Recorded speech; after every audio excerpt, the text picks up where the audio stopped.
Hello everyone and welcome back for some more Drag Race gossip, secrets and drama.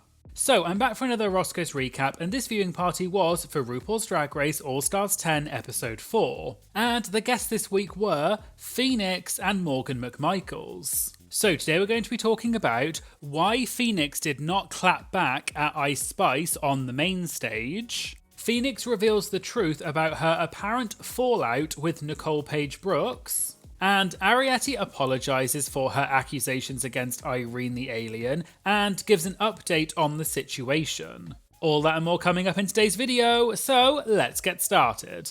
So they started off by talking about this week's episode, which was a design challenge, and Phoenix said it was better than a singing challenge, which is what was in her premiere, and that she would, quote, absolutely would rather have a design challenge than a singing challenge. Naysha said, speaking about Phoenix's bracket, let's go back and talk about that a bit more. Naysha mentioned that in last week's episode, the bottom 4 queens had to give their NVQ point to another queen, and Phoenix chose to give her point to Aja. So Naysha asked Phoenix if she knew right away who she was going to give her point to. Phoenix said it was a tough decision and she originally thought about giving it to Bosco because she is good friends with Bosco. But also, Phoenix said she was, quote, peed off because of the alliances that were around and they were beneficial, and she said that they were indeed, quote, very beneficial. Phoenix then said her next thought was to just let Ru make the decision because she was, quote, over it, send me home, let Ru do it.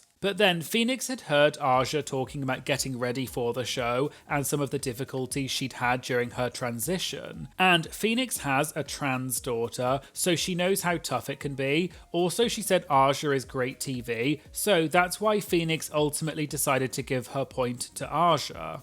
Naysha then brought up something that happened at last week's Roscoe's when Deja and Irene were the guests. They said that during the fallout at the beginning of the episode, one of the queens had apparently said they were over it and wanted to drop out of the competition, but they didn't say who it was. Naysha had tried to guess who it was, but Deja and Irene did not confirm. So Naysha asked Phoenix if she knew who it was. Phoenix said no, she had no idea and it was not her, and she doesn't even remember that conversation happening. But then, after Naysha repeated a bit more what Deja had said about someone saying they were over it and they were done, Phoenix said there was a point where she said, quote, I'm over this, because she realised what was happening with the alliances and she realised that she was screwed because of the points. So Phoenix said she did say that she was over it, and there was a lot more when she was, quote, going off about that presumably got cut from the edit. And after the second episode, when Phoenix realised what was happening with the alliances,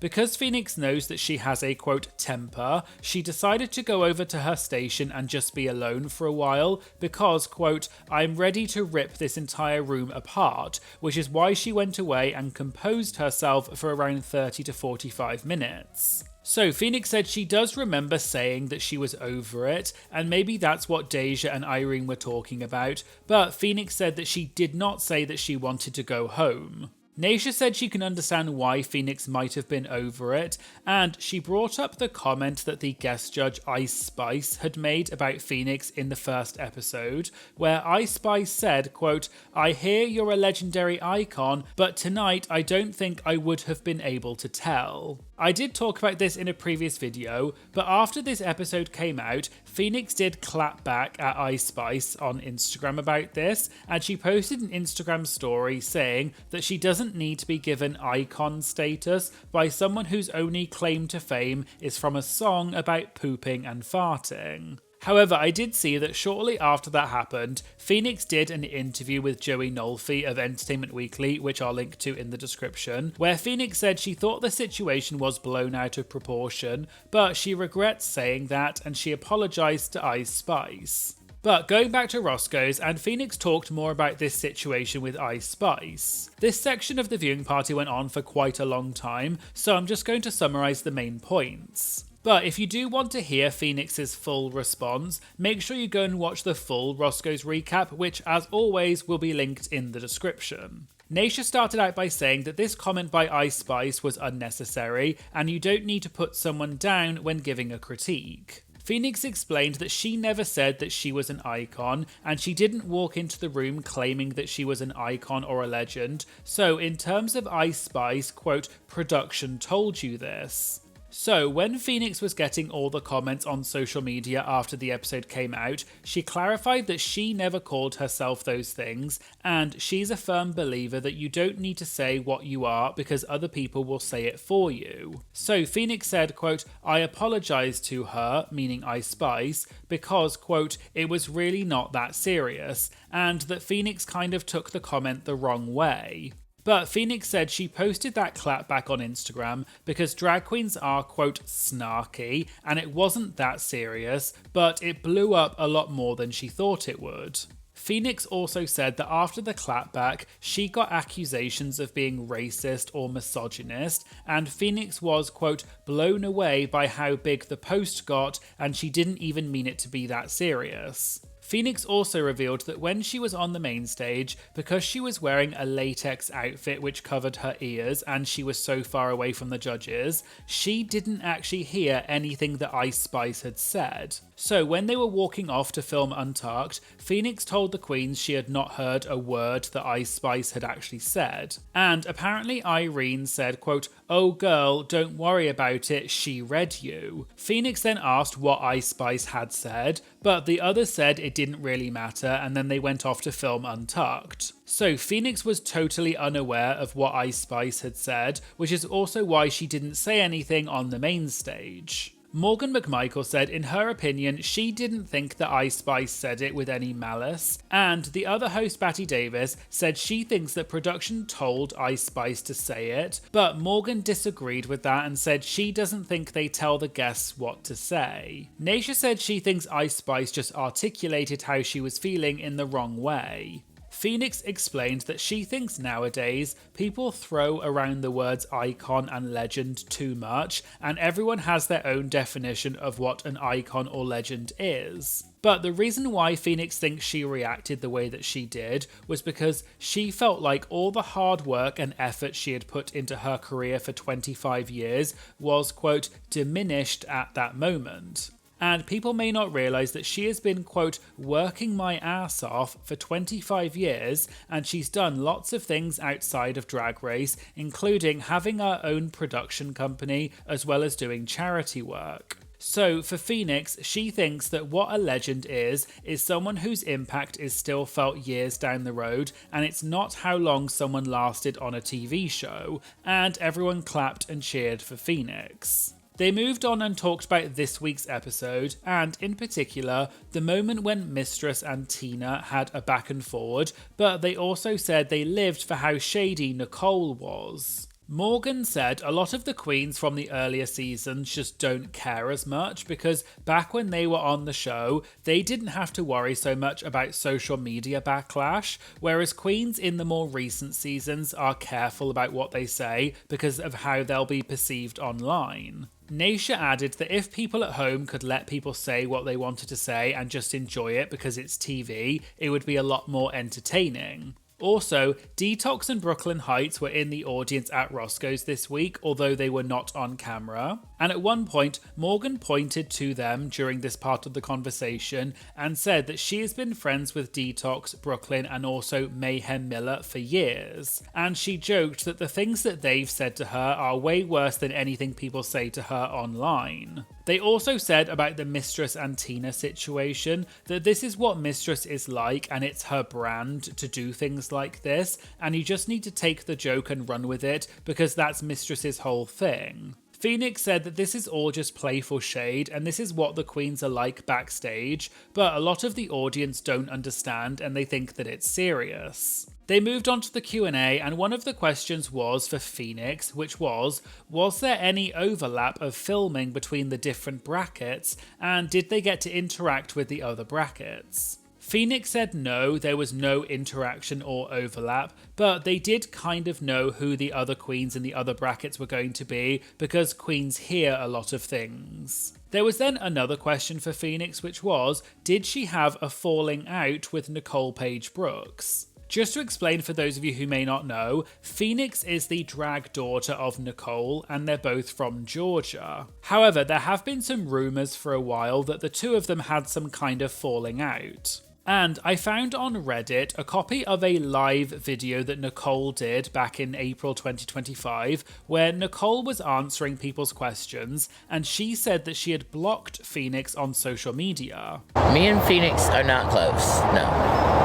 Actually, I just blocked her on everything, to be honest. So, going back to Roscoe's, this person asked Phoenix about her fallout with Nicole. Phoenix kind of hesitated for a while, and Morgan joked and got out her phone and pretended to start recording, and people laughed. Phoenix eventually explained that she and Nicole have known each other for a very long time, around 26 to 27 years. Phoenix then laughed and said, quote, "Y'all have been watching her for an hour on TV, try dealing with that for 26 or 27 years, Jesus effing Christ." Phoenix then said that as people, we change and evolve, but some people don't. However, while she was saying all of this, Brooklyn and Detox were shouting out presumably jokey things from the audience. However, you couldn't actually hear what they were saying in the recording, but Phoenix then joked that she was digging herself into a hole. So Phoenix then said, quote, "You know what, I think we just grew apart." But she explained that she and Nicole will always have love for each other because Nicole came into Phoenix's life when Phoenix was just starting out, and Nicole helped her, quote, "for a minute, and then I was like, okay, well, this was fun." She also explained that they used to live together and they will always have a lot of love for each other, but Phoenix said, quote, "As far as being in the same room as each other for extended periods of time," and then Phoenix kind of paused and jokingly rolled her eyes and took a sip of her drink and didn't finish the sentence. Batty then asked how Phoenix would have felt if she and Nicole were in the same bracket. Phoenix said she and Nicole would have made, quote, "great TV because they do have love for each other and, quote, we would understand what we were there to do." Phoenix added that she and Nicole had a blast together during press week, and they would always put the two of them deliberately in the same groups together just to watch them, and Phoenix said, quote, "Y'all are shady," presumably referring to production that kept putting them in the same group. There was then another question, which was, do they think the Drag Race producers consciously try to humiliate the older queens and drag legends, and why do you think we keep seeing this storyline?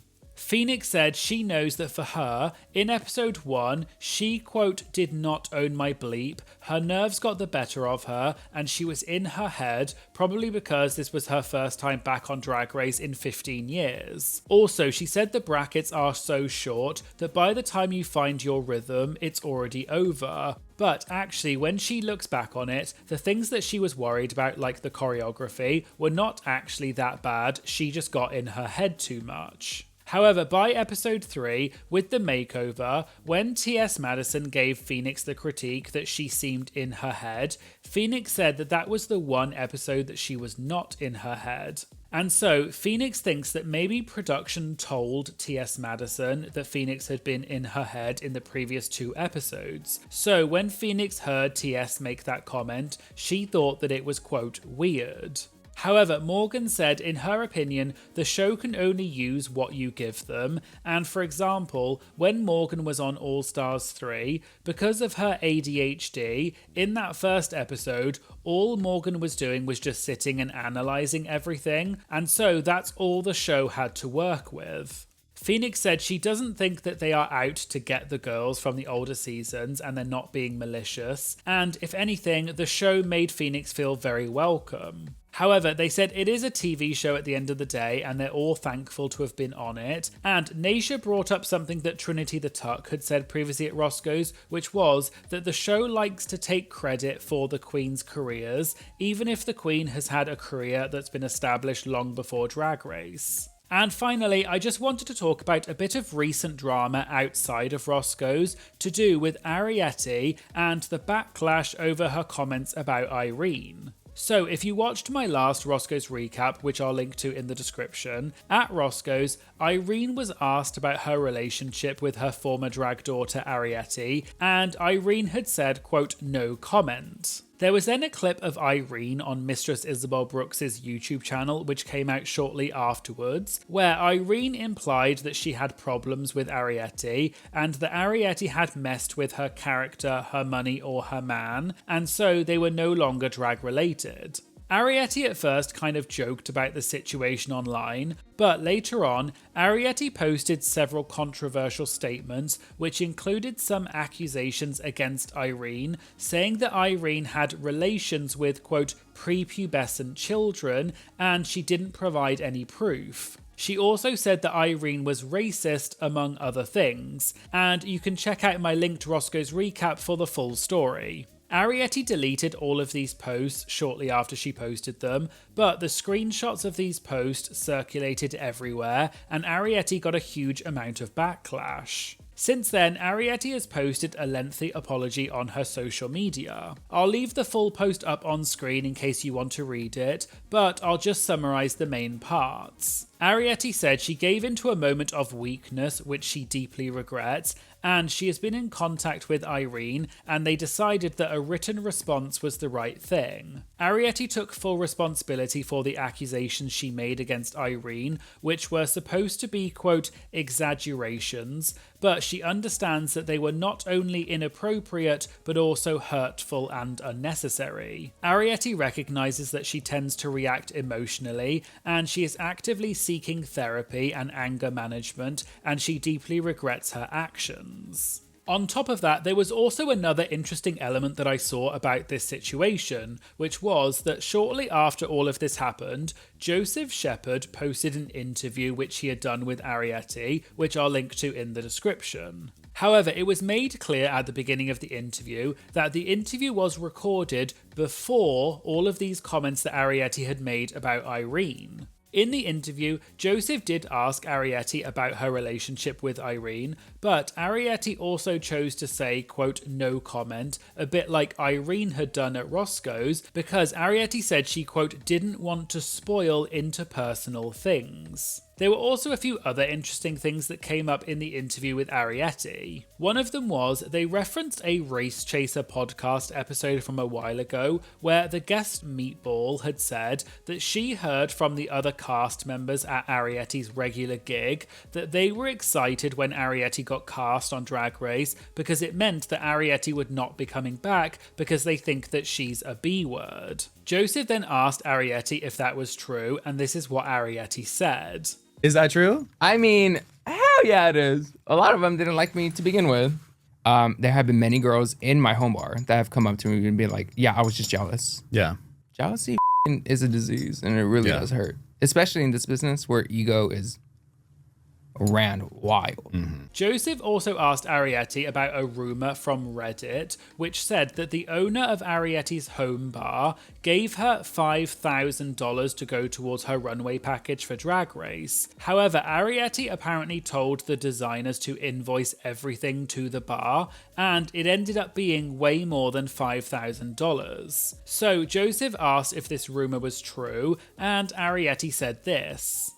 Yes. It was, because they invoiced. But I also told the people that stoned too, but I did not realize they were going to charge that much. I was like, oh, Jesus. You could have let me know that before you sent an invoice in. It was more, but it wasn't a ton more, you know? Yeah. Like, people love to exaggerate. Did you handle that part on your own? Oh, yeah, girl. Everything's handled. Yeah. Like, mind your business. In general, after this interview with Arrietty came out, the response was not very positive towards Arrietty, because shortly after this interview had been recorded, Arrietty made all of those accusations and comments about Irene. And in general, people said they found Arrietty to be awkward in the interview and she needed to work on herself. However, I would still encourage people to go and watch the full interview because it was still very interesting, and it was unfortunate timing of when the interview came out, and it was explained at the beginning of the interview that due to contractual obligations, the interview still had to be posted. So make sure you go and support Joseph by giving the interview a watch, and I'll link to it in the description. However, just to make it clear, please do not send hate to Arrietty or anyone else, as it's really not okay or necessary. I just thought that this was interesting information, and it did provide an update about the situation, which is why I wanted to include it in this video.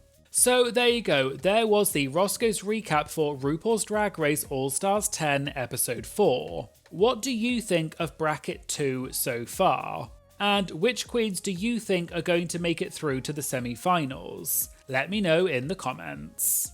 Also, I'd like to give a special shout out to my Patreon Ryan, who upgraded to the You're a Winner Baby tier. Ryan, you are a winner baby. If you'd like early access to my videos, access to the exclusive Patreon chat, as well as exclusive content, please consider checking out my Patreon. It just costs a few dollars a month and it really helps support the channel. And I'll put a link to my Patreon in the description.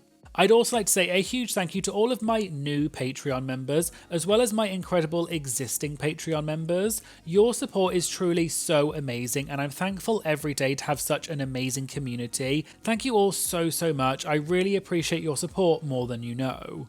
Please make sure you like and comment on this video to help boost it in the algorithm and promote it to more people. And please make sure you hit that subscribe button if you like this video and want to be notified when I post more videos. Thank you so much for watching, and I hope you'll join me in the future for more Drag Race gossip, secrets, and drama. Thank you so much. Bye.